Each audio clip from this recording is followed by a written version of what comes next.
reason that we are doing this county exercise to engage the beneficiaries themselves, who are the youth, and other stakeholders who are the leaders, so that we move together. Because these funds come in from government to support, achieve a certain objective. And we don't want that at the end of the day, we do not achieve what we want. So we wanted to see what are the real issues and engage all the stakeholders on the real issues. Thank you. Any other question? What I wanted to ask is that the Tokyo Stadium is taking long. We were told that it was supposed to be completed by May this year. But up to this time, it has come to my attention, and I think you saw I have directed the provisional director, to make a follow-up and bring for us a report on what are the real bottlenecks. I think these things are also partnership between the government and the municipal council. And I'm glad that the mayor is here. So she has promised to go and look into some of the issues. They'll collaborate with the provisional director and they'll let us know where any bottlenecks are. Because the money we already disbursed. The contractor has already been awarded. I'm sure work has already started there. Why there should be delays, we need to know why. What I wanted to know is that the stadium was supposed to take more than what the president had ordered to be spent on. Of course, definitely, as I said, when you have an overall plan, you cannot say that until you get all the money is when you will start. We gave them the 100 million shillings. We expect them to start with that. And of course, we will continue to improve. We also expect the municipal council to come in. We also expect that this is a continuous process that we are going to do. And I'm going to ensure that this is done nearly in every county that we have. That partnership between the municipals or whatever form of governance that will be there within the county and the government continues to develop those facilities. Because we can only be as good as a sporting country as the facilities and the young people we have, giving them a chance to train in those world-class facilities.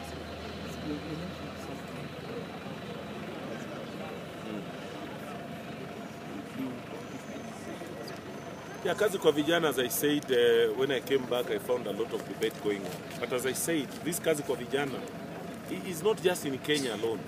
These are programs that have been done even in America in the 1929s there. And they always happen wherever there's some kind of economic depression. You need to pump money back to the people to stimulate the economy. And you do major public projects because you cannot give people free money. So this is a program that is even within the United Nations. Unfortunately, in our case, some people seem to be working on some cheap publicity, taking advantage of the myriad problems that the youths of this country have in finding jobs and trying to skew serious issues and making them very cheap political things. Kazi kwa Vijana is not about an individual. This is a very well thought out program. The only thing we need to do is ensure that we implement it properly. Look at the challenges that were there in the initial stages, overcome those challenges and move on.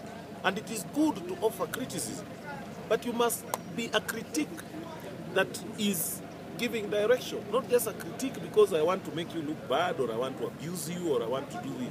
And unfortunately, some of these things are being done by young people, young politicians, who should be in the forefront to look for any program, refine it. If you have got good ideas, come and sit with us and let us move on. Because if this program collapses, who will lose?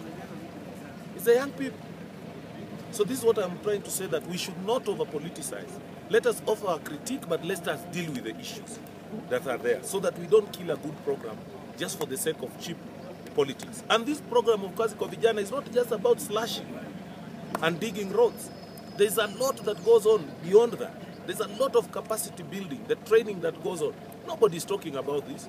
People are just busy, trying to extract from the program things that they think they can use as propaganda. So that's why I'm saying that is not the right way to do things. When we are faced with a problem, as leaders, let us solve that problem. Let us offer our critique. Let us point out where the issues are. But at the end of the day, we must know that we can do something for the youth of this country. But not just to criticize for the sake of it.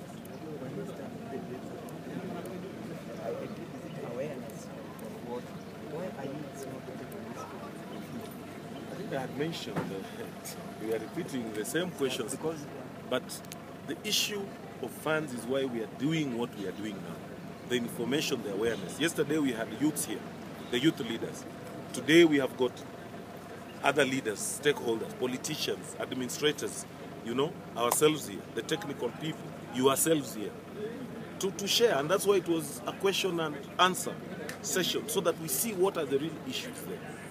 Yeah, because no country can develop, and I'm sure a lot of suggestions have come from here. Some saying they want us to transform to a bank. Those are the issues that we are already thinking about. And you'll be surprised that Kenya is far ahead of so many countries in this fund, despite the problems that we are having.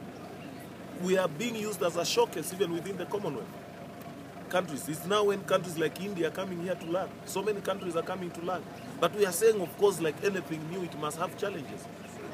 Just like that's why I was saying, any programs that are geared towards the youth will face challenges. We have said in this country that we want 10% procurement to go to the youth. But you must know that we must deal with the procurement law. So you cannot say that the fact that we said 10% should go, why is it not going? It must go to parliament. It must be legislated on. But the intention is there. We need to transform that into reality. And this is what we are trying to do. This is the job that is ahead of us. Because if we just talk about a problem and nobody is doing anything, the problem will not go away. It will still be with us.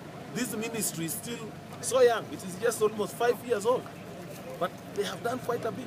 We are training in the youth polytechnics almost 75,000 youths already, whom we are paying for school fees. You can find out 15,000 shillings per each. How much is that? The National Youth Service, we have doubled the intakes. We have streamlined the courses. Even in the youth polytechnics, we have now come up with a clear curriculum.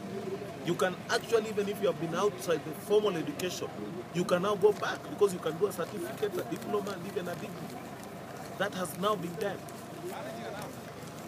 Are you getting? So there's quite a bit happening for the youths, but unfortunately, you must realize that the youth in this country are more than 70% of the population.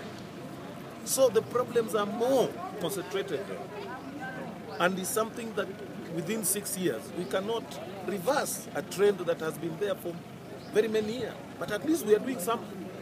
And hopefully we are going to accelerate it as we build more capacity. Thank